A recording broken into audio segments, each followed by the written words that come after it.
Welcome again to this series where we're exploring Objectivism as a very interesting philosophy, and we're trying to talk about different subjects. Now, here with me is Yaron Brook, one of the most famous faces in the Objectivism world. You are working both in America and also in Latin America, trying to spread the ideas of Objectivism. All over the world, really. Good. Yeah, absolutely.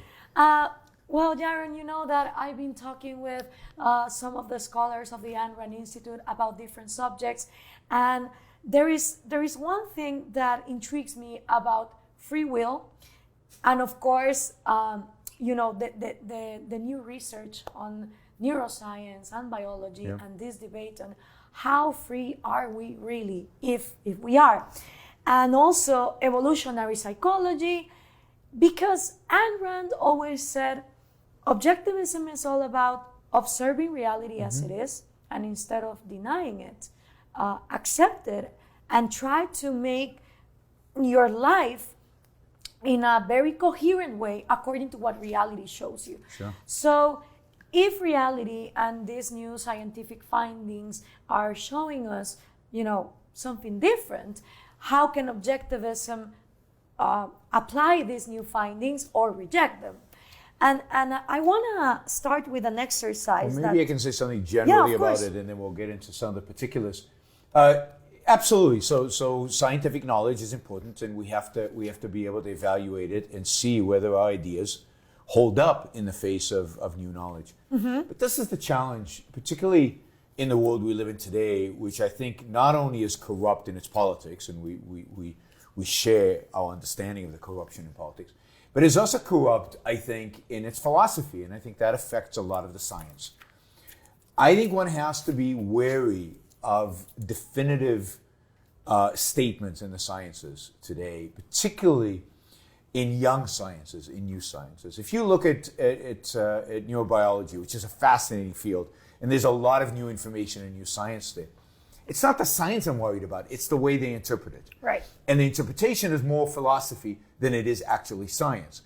And I am suspicious of a lot of the so-called conclusions that the philosophers of science and scientists and social thinkers are coming to based on the neurobiological evidence. And certainly that is the case, I think, with evolutionary psychology. Evolutionary psychology is very philosophical in the sense that it's dealing with philosophical concepts. It's assuming that we evolved ideas, we evolved inclinations, we evolved all kinds of things that I don't think the scientists are very clear on. For example, what is the difference between an idea, an emotion, an inclination, temperament, and all these other things that describe, you know, human behavior in one way or the other? Can they clearly define all those things? Can they then distinctly say this is genetic and this is not? Exactly. And none of them even make the attempt. So when I read it, I go, they're not even trying to distinguish these different features. They assume ideas are just like emotions, are just like inclinations, and just like temperament. And that is clearly not true. Ideas are not something we're born with. Ideas are something you have to use your reason in order to create. When you're a baby, you don't know what a chair is. You have to create, in a sense, you have to integrate to bring about the concept of chair, right? That is something that's an achievement, right? It's something that you have to actually make an effort to do, and the more abstract concepts, the effort is greater. So this idea that you can evolve concepts is just wrong. Now, where is the evolution? Our emotions, as I think I understand it, and I think a lot of psychology understands it, are responses, automatic responses to conclusions and thinking that we have done in the past. Well, again, thinking is not evolved, so our emotions evolved. I doubt it. I don't think they are. So then we're left with inclinations and temperament. Okay, I'm willing to accept that there's some interesting science about these things. But if it's really just that, then it's a lot less than what is being claimed today by these scientists. So I'm wary. I don't think they have a clear understanding of what it is they're even dealing with. It's a very young science. Yeah. And I think in 50 years we'll have a much better understanding of these things. So let's not take what's written in popular books about this and say it's definitive given how weak I think their analysis is, their philosophical analysis is, and then how young the science actually is. So I think, let's gain the knowledge, but let's be careful about how we interpret it. And for example, on the issue of free will, and I know you've talked to others about free will. Free will is directly observable. When I look at this and I see a glass of water, it's irrelevant in a sense what science says, right? Yep. This is a glass, and it's, maybe it's not water, and the science tells me it's poison or something.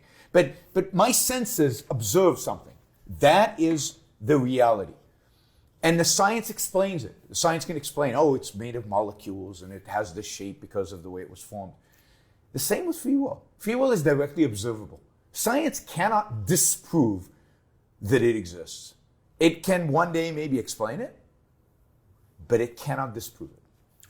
Well, that is the thing. I mean, that corruption that you talk about in the philosophical world that is also poisoning the way that science is interpreted is something that, for example, I haven't read the other works of Steven Pinker, but I read The Blank Slate. Sure.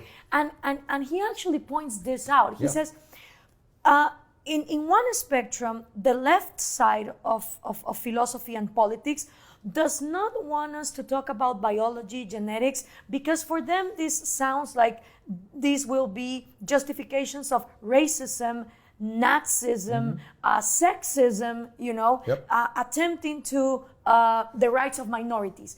And then in the right-wing, more conservative side of the spectrum, they also don't want to learn about these new findings because it attempts against their religion.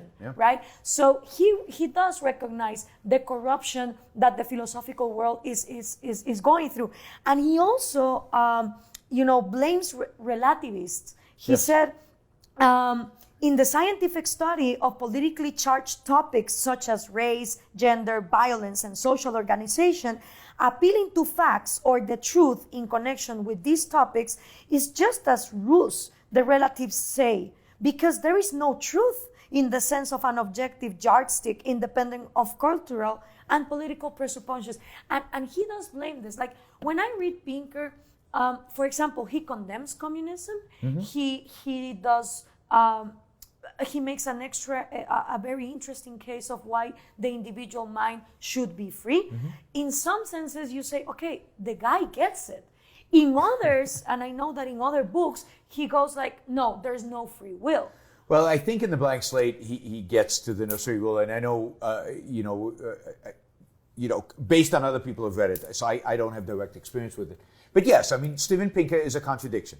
He holds these contradictions. On one hand, he's anti-communist, obviously, and he's anti kind of radical leftist views on many issues. On the other hand, he doesn't want capitalism.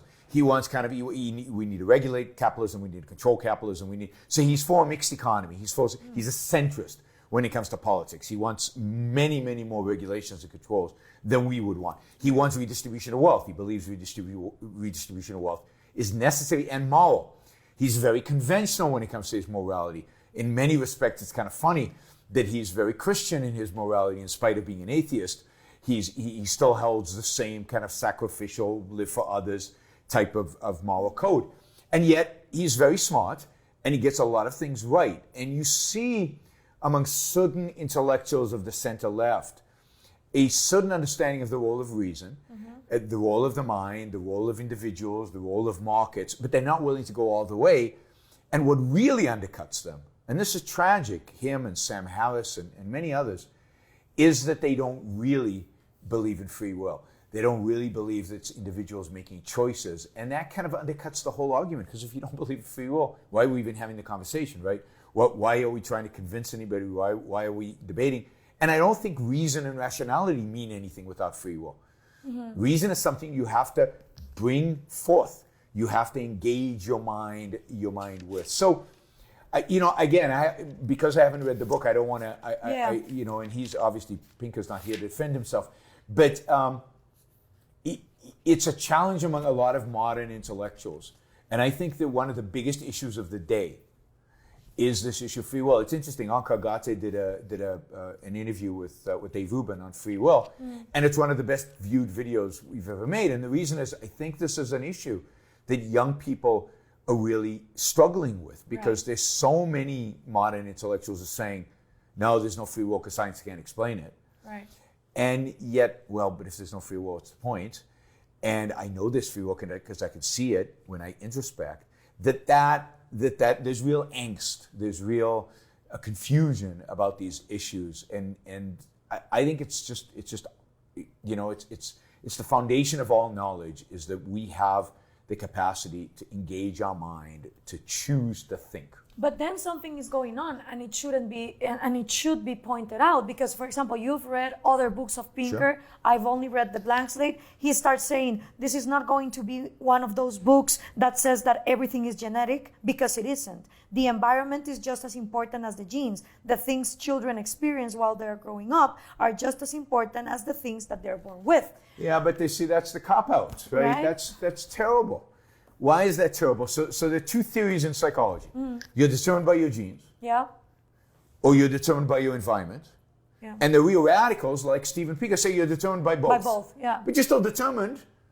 The most important point about who you are and what you are is this third option, which is the choices you make, the decisions you make. But that never comes up, right? So he says both are influencing, and I'm saying, yeah, both have an influence. But the thing that really makes you who you are the choices you make, given the genes that you have, given that the environment you were born into. Right. What do you do with it? What do you choose to engage your mind, to focus your mind, to think, to make choices, to take responsibility? Or do you choose to drift through life and to let the environment and your genes just dictate what you do, or to let other people dictate what you do? So the most important characteristics in psychology of what you turn out to be is you. Of course. But it's not, of course, because it's not there. No, I know. He makes a case where I think it's a trinity for him. It's a little bit the environment, a little bit genetics. We still don't know how much you can actually decide. And I think that the room for confusion comes from the fact that, for instance, genetically now we know that your sexual desires and your sexual attractions are genetic. It's not that homosexuals choose to be homosexuals, is that the way they are coded in their DNA will make them more attracted to people of their same sex. So, there's an element of truth to that, Okay. but I also think we don't know a lot. Again, exactly. we're overstating the case. Exactly. There's a lot about sexual desire, even among heterosexuals, Yeah, of that we course. don't understand. And a lot of it still has to do with choices that you make, both as a young person growing up and as an adult, that determine what you're attracted to sexually and what you're not attracted to sexually, even among heterosexuals. What kind of woman am I attracted to? That's not genetically programmed into me. That is a function of my ideas, and indeed, when my ideas change, the type of woman I'm attracted to changes. It really does. So it's not, this whole idea of coding is way, way overstated in my view, and the environmental impact is way, way overstated. I know it from personal experience, because my environment, really, I grew up in a place that taught you collectivism. It was given to you with your mother's milk. It was in the songs. It was in the stories. It was in the school books. It was everywhere. The whole environment was collectivistic, tribalistic, driving you. And I bought it. When I was 14, 15, 16, I was 100%. I was just waiting for the grenade so I could jump and sacrifice my life for the sake of the collective, right? For my tribe, the Jewish tribe as it happens to be. And I believed it, and it was emotionally, it was completely integrated into who I was. And then I read Atlas Shrugged. Yeah. And I said, oh my God, this is nonsense. This is wrong. My life is mine. And it took me a long time to disentangle all that collectivism out of my soul, out of my emotions, out of everything. But, maybe it took 3 years, 4 years, 5 years. But at some point, none of that collectivistic stuff meant anything to me. All those emotions were gone. I used to get tears in my eyes when the Israeli flag would go up. I don't anymore, right? So you can change your emotions, your inclinations, all these things that, if you read some of these books, you would think is just programmed into us. Okay. When you change your ideas, these things change. And I think that's true of sexual attraction. I think it's true of a lot of things. Now, certainly some stuff is coded into us, no question. But what is it? How impactful is it that science is still in its infancy, and unfortunately, unfortunately, people like Steven Pinker and others overstate the case, and it's a great story. They tell great stories about it, and it gets them a lot of attention, and good for them. They're doing it, but I don't think it's science. I think it's too early to say. And what they discount, and they discount dramatically, is choice, ideas. Right. I mean, ideas change you emotionally. They change what you value and what you don't value. Yeah, I mean, I know that. I'm sure you know that. You went through changes in how you viewed the world, and that changes partially who you're attracted to sexually. Yeah, of course. That I agree. Maybe not in the sense of passing from heterosexual to gay. Yeah, I think that's right. But what you value in people, yes. and like how they are, how they behave. But that's huge. Yeah, of course it is. But the thing is, I think it's so hard to make this case because now people are like, wait a minute, maybe I just don't inherit the color of my eyes from my parents. What if I am inheriting other things? Not only bad things, but also talents, because there is no way of defining what is genetic from what, because this is a very young science, as you say. There is room for a lot of confusion. But what is absolutely clear and really important is your ideas are not inherited. Of course. Your moral character is not inherited. Yes. The values and virtues that you have are not inherited. And at the end, because we can see emotions change with ideas, your emotions are not. If we can agree on that. Of course, I agree with that. Then that makes all the difference, because now it's still your. See, if we buy into determinism, and I know a lot of people, and there's a lot of people in the free market world who are trying to integrate evolutionary psychology in ways that I think are very harmful. If we agree that there's no free will, then there's no moral responsibility. Then it doesn't really matter what political system we live under in the end of the day, because we're just determined to live under whatever political system we're determined to live under. So it's really important that people know that they have moral agency, that they decide their values and virtues, that they decide the direction of their life, and they are responsible for the choices that they make in their own lives, and therefore they're responsible for the political system that they have, and that the politician is responsible for the political system they have. We can't let anybody off the hook because they had bad genes or because they had a bad environment. That's no excuse at the end of the day. You have to make decisions and choices for yourself, and that's what's so crucial. But I think that these things should continue to be studied. Absolutely. I don't think that the left should ban it for the reasons or the conservative right reject it, because I think this is part of knowing yourself, like Socrates said. I mean, for example, now you have the opportunity of knowing your ancestry. Mm-hmm. You can take a sample of your DNA. And in my case, I think that this is a great solution against racism. Because if everyone in the planet would take their DNA test to find out that we are all a genetic blender, exactly, then the points for nationalism or racism would just tear down. Right? I mean, if you apply the right philosophy. Yes, I wish I was benevolent, optimistic as you are. Because I think the roots of collectivism and tribalism are much deeper than just the DNA. But yes, I agree with you. We're ultimately all mutts, and it would be good for people to know that.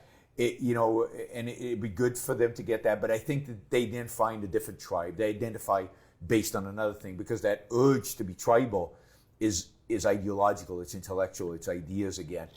And it's lazy. It's laziness, right? It's saying, I'm not going to think. I'm not going to think for myself. Mm-hmm. See, I think a lot of the tribalism is, for a long time we've been told by all kinds of intellectuals, reason is useless. You don't know anything. We need philosopher kings to tell us how to live. You're not competent enough to live in this modern world, in this complex world. And okay, if I'm told that and I have to engage in life, what emotion does that evoke in me? Well, fear. I don't know what to do. Right. I don't know how to live. And I can't use my mind because I've told it's impotent.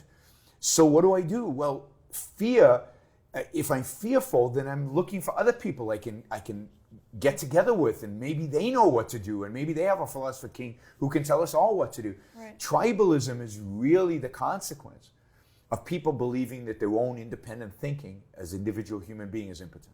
Right. And then they get into groups. But one way to eliminate this idea of getting together into groups based on race is to show that there is no such thing. Exactly. There's no race, and therefore the concept of let's save the nation will also come down. Also sexism, differences between men and women. Of course, there are differences. It's also proven. There has to be, but not into discriminatory regulation for that. Now, if all of this we can tear them down using science and the right philosophy, because only science will not get us there. It's also the right philosophy. Then maybe we become tribalists of the mind.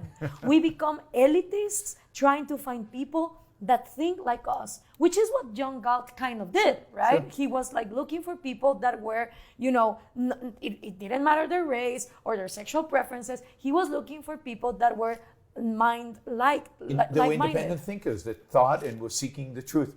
Absolutely. And I'm not against science. Right? I want the science to go forward. I just worry that in the meantime, as the science goes forward, the interpretations we get, because a lot of it's based on bad philosophy, and it's not just philosophy of left and right, it's just philosophy. There's bad philosophy out there, left and right, that the interpretations then, we need to be wary of them. We need to be cautious of them. Not even ignore them. We need to challenge. We need to be challenged by them. We need to address them. Right. But we want the science to move forward, because I think at the end of the day, if what we believe is true, then the science will confirm that. I mean, of course. And I said to Ankar, I wish we could bring Ayn Rand to the 21st century and take her DNA, both ancestry and health DNA. Yeah. And maybe she could, be fascinated by the fact that now she can know what parts of the world her family comes from, or what kind of propensities to certain diseases. For instance, cancer, or emphysema, or Alzheimer, or Parkinson's, or whatever. And also the propensity to adrenaline rushes. Chemically, there are human beings that are more needed or are more propense to adrenaline rushes, and this makes them more propense to be drug addicts, casino gamblers, or taking risks. Or just people who travel all around the world, exactly, not sleeping and delivering the message.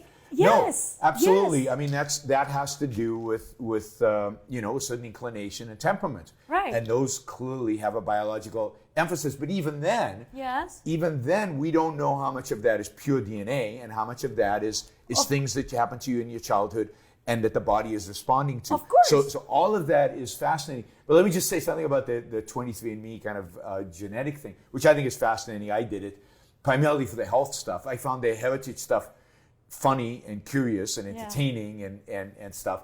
But I think Ayn Rand would say, I don't care about my ancestors, and I don't care about my ancestors. I don't care one iota about my ancestors or my heritage or like that. It doesn't matter to me where I come from. It's just, it's kind of more fun than any kind of important value. But the medical stuff actually has important uses. I encourage people to actually get their DNA tested.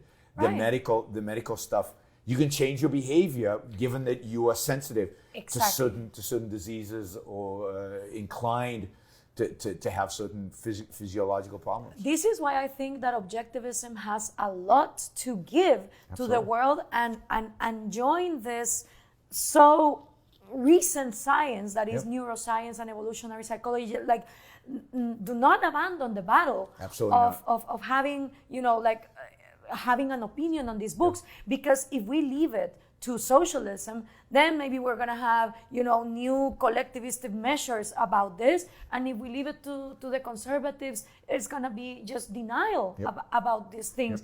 But I think that this kind of knowledge with the proper philosophy can help humanity get in another phase. Absolutely. Now I also want to talk about what science has, showed us as reality.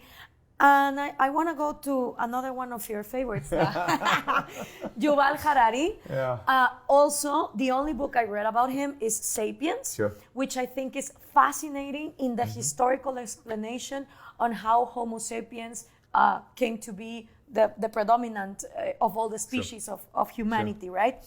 And he talks about our moral codes, and he puts two examples. The first one is the Hammurabi Code, 4,000 or more years ago. And then he talks about the Declaration of Independence of the United States as one of the most important documents that as humanity we have come up with. Now he says, if we would have to rewrite the Declaration according to what science has shown us, and he makes this exercise that I want to give you so you can have your opinion. So the Declaration of Independence says, we hold these truths to be self-evident, that all men are created equal, that they are endowed by their Creator with certain unalienable rights, that among these are life, liberty, and the pursuit of happiness. According to the science of biology, people were not created, they have evolved. And they have certainly did not evolve to be equal. The idea of equality is inextricably intertwined with the idea of creation. The Americans got the idea of equality from Christianity, which argues that every person has a divinely created soul and that all souls are equal before God. However, if we do not believe in the Christian myths about God, creation, and souls, what does it mean that all people are equal? Evolution is based on difference, not on equality. Every person carries a somewhat different genetic code, and it is exposed from birth to different environmental influences. This leads to the development of different qualities that carry with them different chances for survival. Created equal should therefore be translated into evolved differently. So that's the first thing that he changes. Let's challenge that, and then we'll go to the second part. Okay. So, I mean, Harari has no concept and no idea of what the Founding Fathers are talking about, unfortunately. He completely misunderstands them because he can't think in the terms and at the level that the Founders did. What do they mean by equality? Of course they know people are different. You don't have to know DNA. You don't have to get into DNA to know people are different. You just have to look around the room. We're all different. Look at the two of us. We're very different, right? People are different. Of course they are. They think differently. They look differently. They act differently. They have different temperaments, inclinations, ideas, moral characters, all of this. The Founders knew this. The idea that you had to have Darwin tell us that we're all different is nonsense. No, it's true. Not all men. He's right about creator. Okay, so we evolved differently. We evolved, right? But first of all, they wrote this before evolution. But secondly, they did believe in some kind of essential creator, although they didn't want to. They purposely did not write God because they were not very religious men. Yeah. But that's not the point they're making. They're not making the point that we're all the same. And again, somebody as smart as Harari, this is not that hard. They're making the point. I mean, I'm serious. It really boggles my mind and this is where I think philosophy plays a role. Right. He's got a bad philosophy and it's shaping the way he interprets these things. What does they mean by created equal? He means equal. They mean equally free, equally with the ability to make decisions for themselves. Not that those decisions would be equally good for them, because some people maybe have better moral character than others, smarter than others, and so on. But that they all have a right to make decisions for themselves. They all have the right to be free. They're all equal in their inalienable rights, not equal in their characteristics. I mean, that's just silliness. Of course we're different. One of the reasons why we should be equally before the law, equal in our rights, equal in our freedoms, is because of those differences. And when we have differences among us, one of the principles behind the Declaration is we can't just pull out a gun and shoot each other. Right. We can't just fight it out in the streets. We have a system of laws that protects our individual rights from the use of force against one another. So every individual is free to pursue their individual happiness as they see fit based on their own rational mind. Right. That's what he means. That's what they mean by equal. That's all they mean by equal. And again, it's political equality, not metaphysical or biological equality. That's silliness.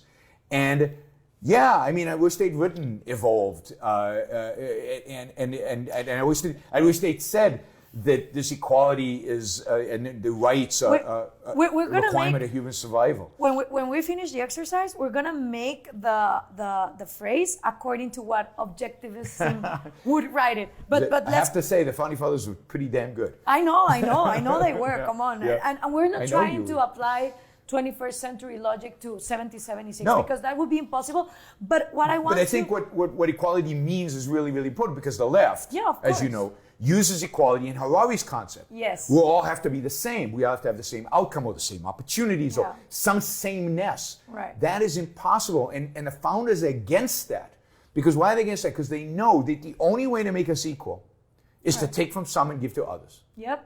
Right? And they're saying, no, you can't take from some and give to others, because that would violate some people's rights. that would actually treat some people unequally before the law. And that's the equality that the left never wants to talk about, Exactly. equality under the law. So it's political equality that they're talking about, not equality of outcome, economic equality, or metaphysical, biological equality. So, no, I wouldn't rewrite the Declaration the way Harari suggests. Okay, not the way he suggested, but let's say We'll what improve else? on it later. So there are no such thing as rights in biology, Harari says. There are only organs, abilities, and characteristics. Birds fly not because they have a right to fly, but because they have wings. And it's not true that these organs, abilities, and characteristics are unalienable. Many of them undergo constant mutations and may well be completely lost over time. The ostrich is a bird that lost its ability to fly. So unalienable rights should be translated into mutable characteristics. I want to strangle him. Okay, don't I strangle don't him. really, because I don't believe physical Yeah, stuff. you're Before you very go on, peaceful. let's do this. Right? I mean, this is where Harari shows himself to be a complete materialist who rejects free will, rejects our ability to not just free will, but rejects our ability to conceptualize. Of course, rights are not things that exist within us. They're not like the glass, or they're not like an organ, or they're not like the DNA within us. Rights are an idea. They're an idea that's generated through reason. And this is what striking, right? But he does recognize that. He recognized that as humanity, we come up with the idea of rights so that we can live peacefully. It just doesn't exist in biology. Yes, but biology is not everything, right? So why is it? Right. But why would you rewrite the Declaration based on biology when it's not related to biology? It's related to political philosophy. That's it's a good related to point. how we live in society. So, but he's a materialist, and he's rejecting, and society doesn't come up with anything. Some geniuses, a few real geniuses, came up with these ideas based on the work of philosophers, based on the work of Locke and the Enlightenment, and came up with some ideas and formulations that are designed in order to make it possible for us to live in society in a peaceful way, in a way that is consistent with human flourishing, individual human flourishing. But he can only see the world in terms of biology. He only sees the world, and he is writing a book about Homo sapiens. The characteristic of Homo sapiens, what makes us Homo sapiens, what makes us different from any other animal, is not a biology. No, it's language and communication. It's not even language and communication, because those are only the consequences. You can't communicate unless you think. Right. You can't have a language unless your mind is trying to integrate different concretes into a concept. Yeah. The fundamental is thinking. Thinking. It's observing. It's awareness of the world out there, integrating the observations, forming concepts, and then integrating those concepts into higher concepts. It's using your mind, using logic, and that is not biology. That is something our consciousness does. How it does it exactly, we don't exactly know. This is part, neuroscience doesn't yet know exactly how we do it. But we know we control it. This is where free will steps in. And again, something I think Harari rejects, and I've seen him reject it in other articles he's written. We control it. We can, we're fallible because we can make mistakes, because we can make mistakes in how we control it and how we use our reason and how we use our rational faculty. So Harari is imposing a materialism, a biological determinism on a Declaration of Independence, which is a massive achievement of conceptual thinking, of free will, of man's at his best, at his highest. And he wants to bring us down to the level of chimpanzees. And it's true. Chimpanzees just have organs. So chimpanzees don't have rights, and chimpanzees can't conceive of rights, and chimpanzees can't conceive of political equality. And all of this is, for them, for chimpanzees, irrelevant and true. But we're not chimpanzees. Right. We're Homo sapiens, which he should know. Yaron, we're running out of time, and it's been amazing talking with you. This is fun. All these subjects that I think that our audience is going to have more questions than... Well, we're going to have to do this again, and have to do it more often. Maybe we should do this regularly. It's a blast to talk to you. We should do more shows like this, and I hope you enjoyed it, and you guys also enjoyed it.